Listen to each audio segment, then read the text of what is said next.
What are your top 3 values? What are the top 3 things that are most important to you?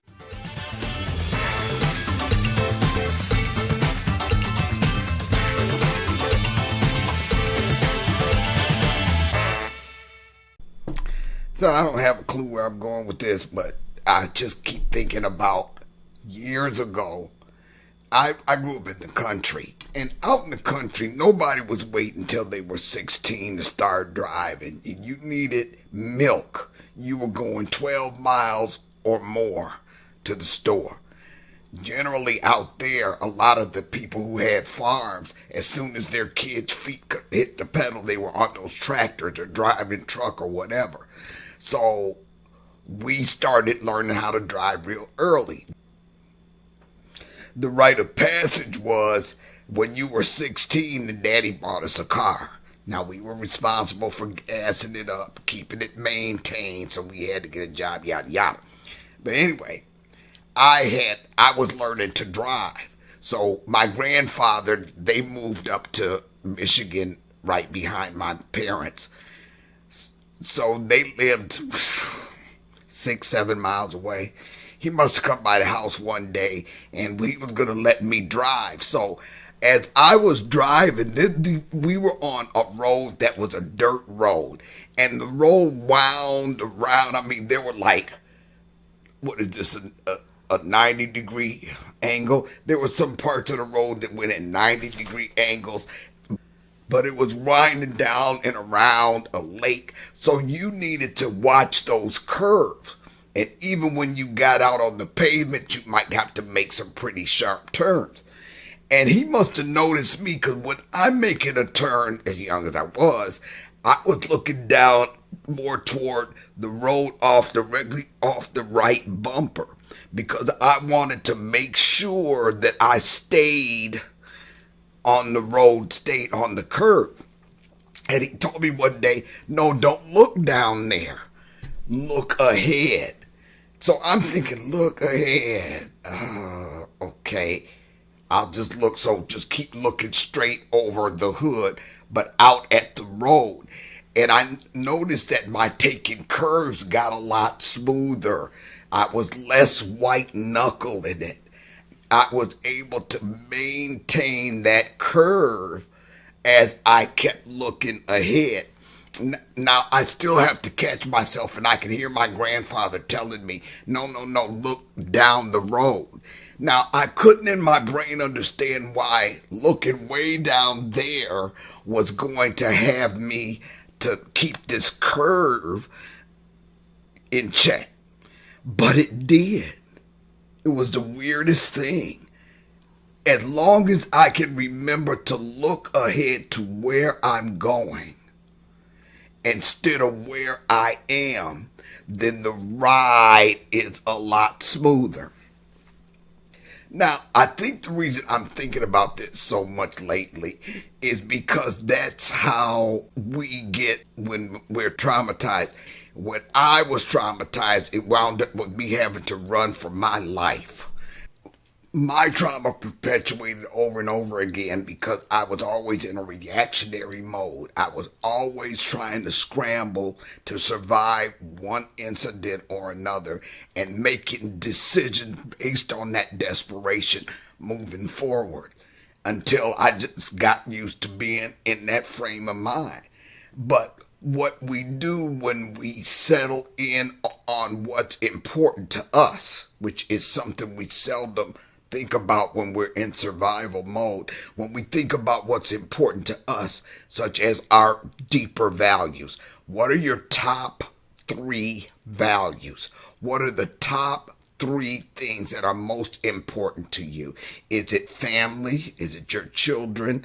Is it being truthful? Is it honesty? Is it integrity? Whatever your top 3 values are, figure out what those are. Now, you will have many values. I mean, you might say you have a list of 6. Then you need to prioritize those top to bottom, the first, second, third, fourth, fifth, sixth.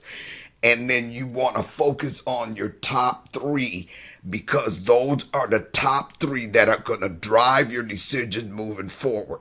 It's going to make the difference between driving the car looking down off the right bumper and white knuckling that ride and focus it toward your future and easing into the curves and turns as you go along. So figure out what your top 3 values are. Just write them down, okay? And then think about past relationships, job decisions you made, that boss you had, a relationship you had, whether it was a girlfriend, a boyfriend, or a co-worker. And see how the ones that were toxic probably didn't align with your top values. Now, these are very important because when we survive trauma, we really must have guide points, GPS, roadmap, so that we can allow our top values to guide every decision we make in relationships, our careers, our life in general, because we have to have a guidepost to hold those decisions to. The guideposts will bring us out of our trauma brain, into a more objective, focused guideline by which to make our decisions. I'm going to give you a link below to a free values evaluation worksheet so you can kind of work through it. You take your time with this. This is not a race.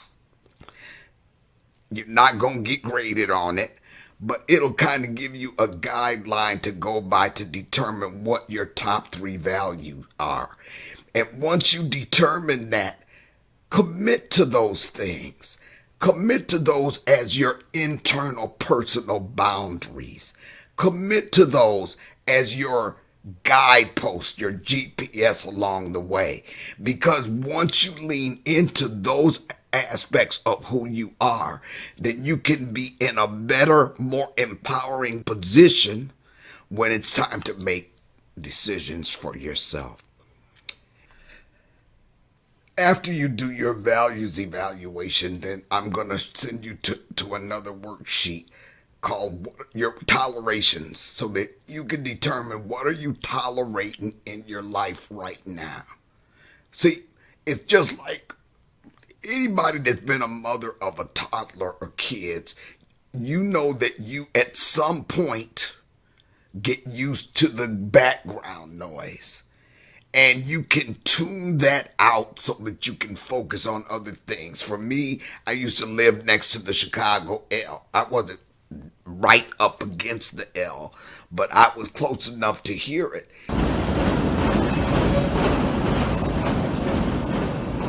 And eventually, living there, I just didn't even notice it. I'm sure I heard it on some level going by. Can get pretty noisy, but I just tuned it out. Now, as a mother, if you think back when you had little kids, do you remember any times where you were trying to talk on the phone or you were trying to do something and you were kind of tuning out something in the background the kids were doing, something noise they were making, but at some point it got on your nerve where you have to tell them to quiet down? It's almost like even though you don't know you're hearing that, but you are hearing that, it's still getting on your nerve regardless, okay? Well, that's how tolerations are. As trauma survivors, what we do is when we lose our voices to speak up for what we want, that we on some level settle into tolerating certain things in our lives. One, because we've lost our voice to speak up for ourselves. And 2, because we just got so used to putting up with crap that it's just like, okay, that's just some more crap on top of some more crap. Not recognizing at all that we are indeed empowered to eliminate the tolerations. Okay, so I'm going to give you a link below to tolerations. Get your tolerations worksheet and work along with the side of the values worksheet I'm giving you so that you can see, okay, I'm tolerating this in my life, and none of that is aligning with the things that are important to me. And once you go through these tolerations, then you're going to have a better understanding of where you have settled in your life. You're just settling for crap. You don't have to. Okay? You really don't have to. So enjoy your tolerations worksheet and work the values worksheet first. And please comment below if you have any questions. Tell me what you came up with. Tell me what your top 3 values were after you do the values evaluation. And your toleration. Shoot me some ideas about what you learned that you're tolerating. I'm Dr. Linda F. Williams, and always remember your greatest power is realizing the truth of who you are. Know that truth. Hey, if you like what you see here today, please subscribe to the channel, hit the notification bell so that you know when we upload, and like and share the video. Thanks.